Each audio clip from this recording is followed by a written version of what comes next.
Each and every Monday is $9 Monday at both WagerTalk.com and SportsMemo.com. When all daily picks packages are priced at only $9, including 5% best bets, normally priced at $35. As an added bonus, any picks packages loaded early for Overnight Tuesday or action during the week will also be priced at $9 until midnight on Monday. So make sure to take advantage of getting these $25 and $35 picks for only $9 before the clock strikes 12 and they return to regular price.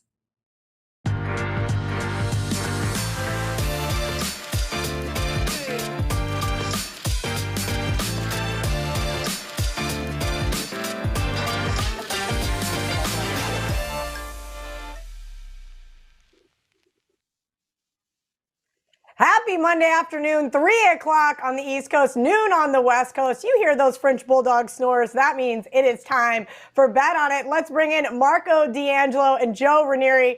Today's going to be a fun one because our producer, Dan Newbert, is at the Eagles game, so now I have to bet the Vikings. And, it's just going to be a crazy weekend, crazy week. Joe got a new computer. His got struck by lightning during Bet On It last week. Took us 4 hours to film the show. My technology woes have continued throughout the weekend. And Marco, D'Angelo, you need to go buy yourself a lottery ticket because you're two ugly dogs. God bless. I just can't even begin to think how lucky you were with those two outright winners. So congratulations to you. And obviously, I'm the host of the show, Kelly Stewart, so I have to do hosting duties. Joe is our producer and third leg here. And Marco, can you at least get the people in the comments like a recap or something? I mean, they've been brutal wanting us to recap this horrible NFL season thus far. We will. I'll give you the recap in a second. But before we go, and I got both of you there, come on, all together now. Jets. Jets. Yes, Mark. Oh, yeah, oh my God. You even spent $5 on a Jets hat from downtown Las Vegas. I can't even believe you found one. Oh, God, that's disgusting. Oh, what a weekend. Yeah, that was the highlight. pretty much. Jets in Arizona were those two ugly dogs you were talking about. And, Joe says that his computer crashed with a lightning strike. I think it was when I said the Jets on the air. Not sure. But to recap our college show, and for those that are not familiar with the way we do it, we don't include the TV games when we quote records because the TV plays, we're forced to do those because we always do the marquee games. If we really, really like a TV play, it'll find its way into one of the other categories, and that being the specialty, the barking dogs, Joe Fade Public, all of those, and the best bets. But college show, unfortunately, 2 and 5 on Saturday, and the NFL show this week, 3 and 6. So we got some work to do for next week, Kelly, but I will have the season totals ready for Wednesday so everybody can relax in the comment section. We'll get it done for you. Yeah, I think I have contributed to those college football best bets. I believe I'm 0-3. So that regression that I was afraid that is coming, every single one of my plays has went down in flames by either death by quarterback or death by kicking, and I'm not sure which has been worse. So it's unfortunate, but I'm going to pick it up. Starting with tonight, Joe Raineri, before we get there, how was your weekend? I don't know, Margaret. How were the UNLV Rebels this weekend? I'm not sure. I know it was in your backyard. We had North Texas. We had this little argument going on in their show, but it worked out pretty well with UNLV for the best bet. Miami sucks. Mario Cristobal's the biggest fraud I've ever met in my entire life. Absolutely horrific. And screw you, Mel Tucker. All right, screw you, and I'm fading your ass again this week, Mel. How's that? Just because I'm sorry, Joe, but I was on the opposite side of that Mel Tucker one. So he was about the only bright spot of my Saturday, that and drinking heavily in the swamp and deciding that I was going to pull a Marco sandwich out with the USF Bulls.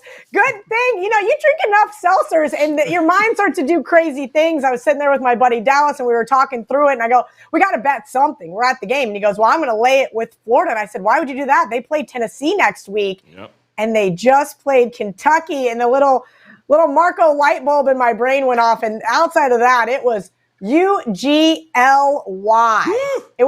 This has not been a fun college football start for me. And of course, I've got about 15 games on my list. But we'll get to college football on Wednesday. It's Monday Night Football. We have a doubleheader, and it all starts in Buffalo. Open up the WagerTalk odds screen. Currently, total is 47.5. Now, this one opened 51. We know those primetime unders have been cashing, including yet another one in Green Bay last night. Buffalo is a 10-point favorite, but of course they are. This one, look ahead line, was Buffalo minus 7.5. And what happened to this Titans team? They were up 13-0 in my survivor pools and somehow lose to the Giants at home. Marco, I'm going to go to you first for this one. I do lean towards the under here on Monday night. I'm going to hopefully get to the window. But as of right now, I'm not sure. There's a lot of narratives going into this game. We know that the Titans have won 6 straight against Buffalo, most notably the last 2 years as home favorites. But now we're as home underdogs. Now we're asking them to go on the road as a double-digit underdog. And in the NFL prior to yesterday, that was a pretty good bet to lay it. Your thoughts on the first Monday Night Football game? Yeah, Kelly, you keep trying to make this a Thursday game. I don't know why. I have no idea, even pre-show. We're looking at this one, Kelly, and this is one of those ones where I feel there's just too much line value, and that's going to put me on the Tennessee Titans.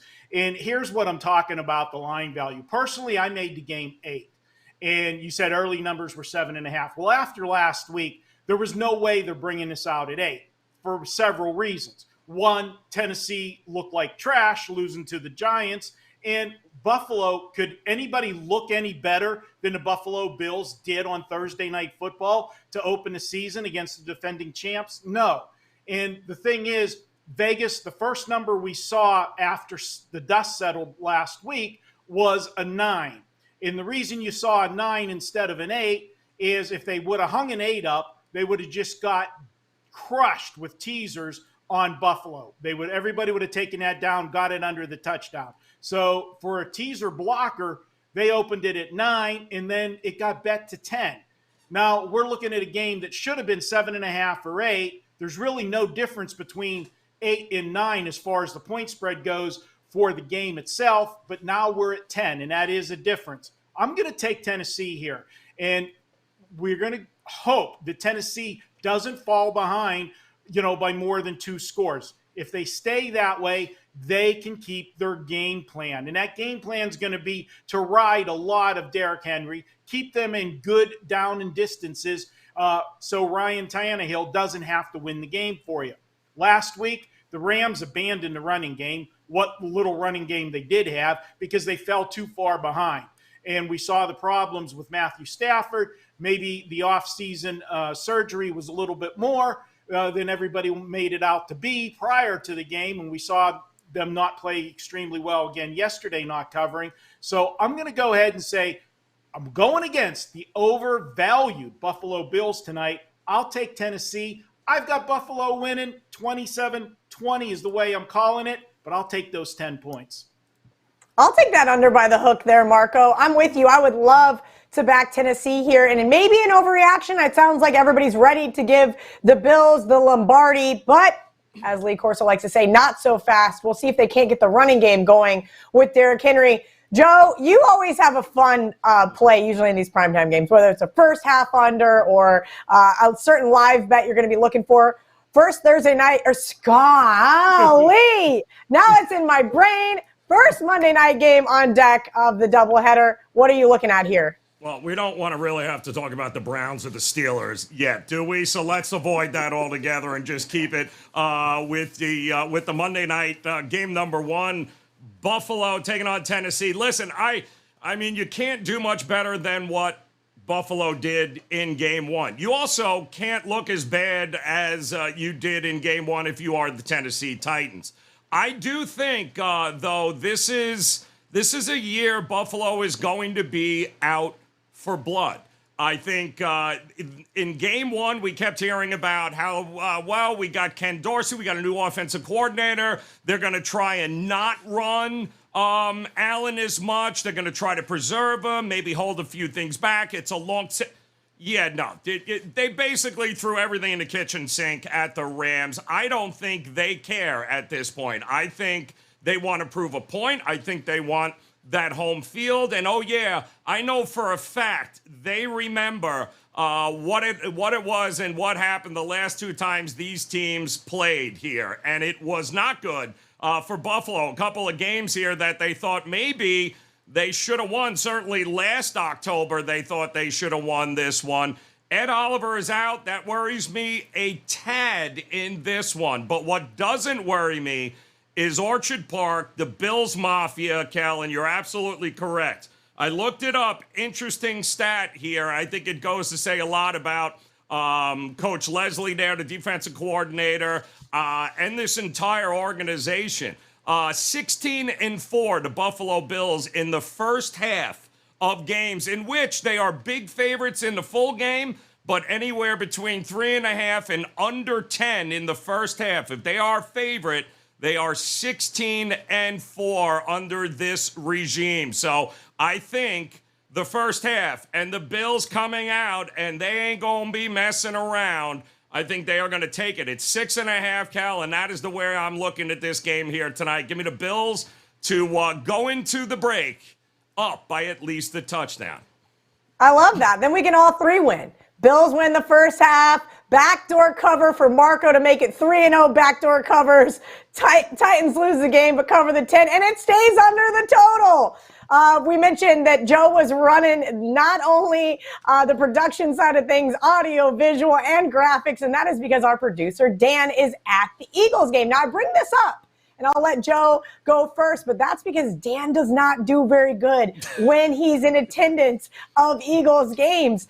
You know who else doesn't do very good? That's right, Kirk Cousins in primetime. And the Vikings, even worse, on Monday Night Football. It has just been a travesty. We all know I've been blowing the horn.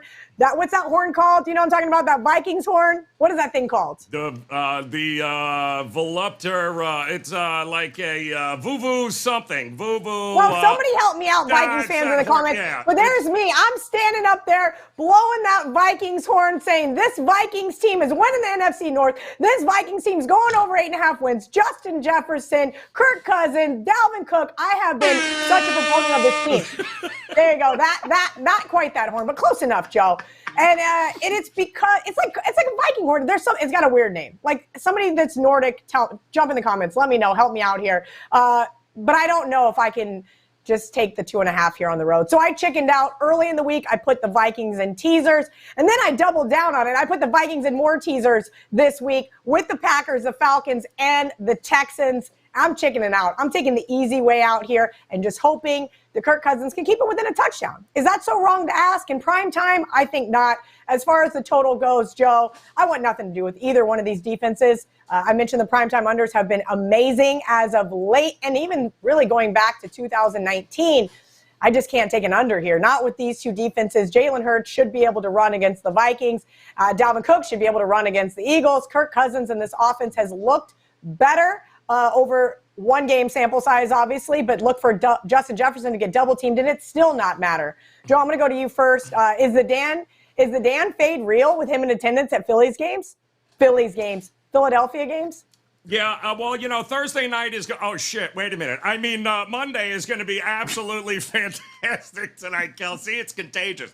The reality of this game is, yes, Dan being there worries me a lot, especially if you're thinking about backing Philadelphia, due to the fact that I've never met a bigger mush when he goes to Sixer games, Phillies games, Eagle games. So let's hope he just runs late, he gets stuck in traffic, and he can't go to the game if you guys are into backing the Eagles. I looked at the total this week with this game, Cal. I did get the under at 51. It has since, of course, continued to drop. And I think the reason is that we looked at what happened last week with Philadelphia. We looked at what last week with Minnesota, and we think Justin Jefferson is just, he's going to have this monster game every game. He's now on the inside with Coach O'Connell there. He's doing the whole Cooper Kupp style offense with him, putting them all over inside on left and right. Found a lot of openings there last week, but I don't believe he's going to have as much success against this Eagles secondary as he did against Detroit. I also think one of these teams is going to spend an awful lot of time running the ball, Cal. And my guess would be the Eagles are going to want to establish the run. I think A.J. Brown had a lot of success last week. I don't think he's going to have that much success this week. Same thing with Jefferson. I think this game is going to get a little conservative, especially early on. So you know me, if I'm going to look at this game, I like the full game under, but that number has come down, I think even under 50 at this point.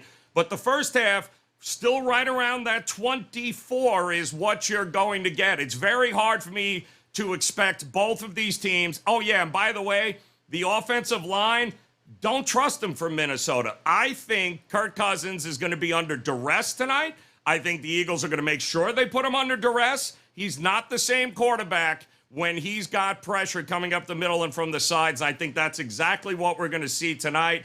I'm going to go first half under. I'm already invested in the full game under, but I got a better number right now. So I wouldn't go chasing anything as far as the total goes at this point, but I like the under in the first half as well, Kel. Joe's right. We've seen both of these totals drop here on Monday night. Marco, can I get you to back the Vikings in prime time? Well, I'm not going to back the Vikings in primetime, but to add to the legend of Dan the Mush, he came to Las Vegas last year to see his Eagles play the Raiders, and, well, that didn't work out so good. Can you not it's bring not up just being trophies in, in which I got 6 points or better in the closing line? That'd be really cool. That'd be really awesome if you just didn't remind me of the biggest CLV trophy that's sitting on top of my shelf right now. Thank you. But for this week, Kelly, you know how I look at games. And if you just look at the scores from last week, the takeaway is going to be, oh, wow, look at that. Minnesota, 23-7 over Green Bay. They smacked them, dominated them all over the place. Yeah, maybe if you're just looking at the final score. And then you look at Philadelphia and you see that 38-35 against the Lions and say, wow, they just escaped. Well, if you go back and watch the Minnesota game last week, you had early in the game when it was still a game, Green Bay drops a touchdown pass, wide open, in his hands. He walks into the end zone. If he catches it, he drops it. Then you have Green Bay, 4th and goal. And I know Kelly, applauded the call because kicking is for losers, but they went for it early in the game instead of putting points on the board, and they got stopped again. So they left 10 points on the board there, and it could have been a totally different game if we're talking about 10 points early and Minnesota not being able to dominate the game. You also look in that game, the glaring stat for me was Green Bay got away from the running game last week. They had to because they were so far behind. But on 18 carries, they had 111 yards. What's Philadelphia do best and maybe the best in the NFL? They run the football. And let's talk about that 38-35 last week. They were ahead 38-21 in that game. 2 late touchdowns made it look closer than it was. It was garbage time touchdowns for the Lions. That game was never that close. I think Philadelphia had the big lead, shut it down, and started thinking about Monday night and the Vikings. I'm going with I'm going with Philadelphia here. I'm going to lay the 2.5. I think they get the job done. It's their home opener, Monday Night Football. It's a statement game. One of these two teams is going to start the season 2-0, and that's going to be the Philadelphia Eagles. Call it 31-20. And oh, by the way, Minnesota, here's a stat for you. Last 12 Monday night road games, 3-9 against the spread. I'll go ahead and take Philly. All right, Marco, let's hope you don't get newbied. We can all win the second game as well. First half under for Joe. Vikings in a teaser for me, and Marco says he's going to lay the 2.5. So hopefully you guys got some good information here headed into Monday night. As always, we're going to be back Wednesday evening. That's right, all the barking dogs. Maybe I can actually win a teaser bet. That'd be really cool. And, best bet also would be ideal. That being said, we appreciate you guys tuning in with us each and every Monday to break down the Monday slate. We will see you guys Wednesday. That's right, Andy, Ariel, Ralph, Marco, Joe, and myself. Until then, let's bet on it.